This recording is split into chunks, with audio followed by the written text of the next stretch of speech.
चमोली उत्तराखंड से केशर सिंह नेगी की रिपोर्ट। जिलाधिकारी चमोली ने बद्रीनाथ यात्रा को लेकर की बैठक।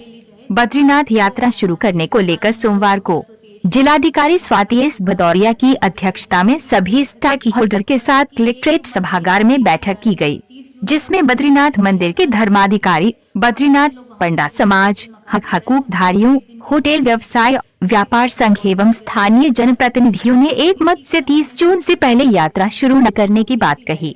शासन के निर्देशों के क्रम में जिलाधिकारी ने सभी स्टेक होल्डर के साथ बद्रीनाथ यात्रा शुरू करने को लेकर विचार विमर्श करते हुए सभी के सुझाव लिए, जिसमें सभी ने एक मत से 30 जून तक बद्रीनाथ यात्रा को स्थगित रखने का सुझाव दिया। बद्रीनाथ धाम के व्यवसायियों को केवल अपनी संपत्तियों की जायज के लिए एक दिन के लिए जाने की सशर्त अनुमति देने की बात कही गई।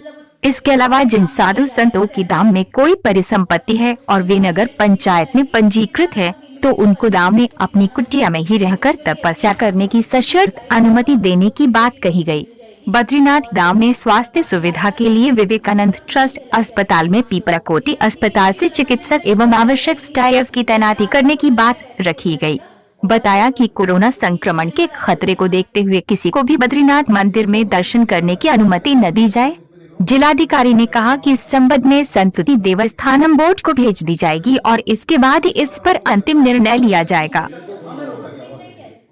जो आना चाहता है स्नान करना जरूर चाहता है, स्नान करो, स्नान करने एक गया दूसरा गया तीसरा सारा चौपट हो जाएगा 1 मिनट में। तो फिलहाल तो एक भी अगर कोई ऐसा केस आता है वो सारी बद्री पूरी रेड होगा।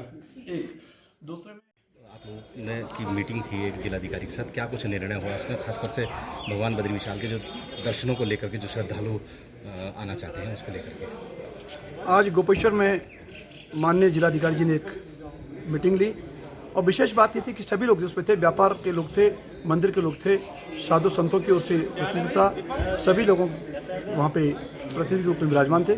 और जो भी निर्णय मेरी समझ में, मेरे नज़र में बहुत सुंदर निर्णय। 30 तारीख की एक तिथि थी, सबकी एक सहमति थी कि कम से कम 30 तारीख तक और यात्रा के लिए बद्रीनाथ न खोले जाए।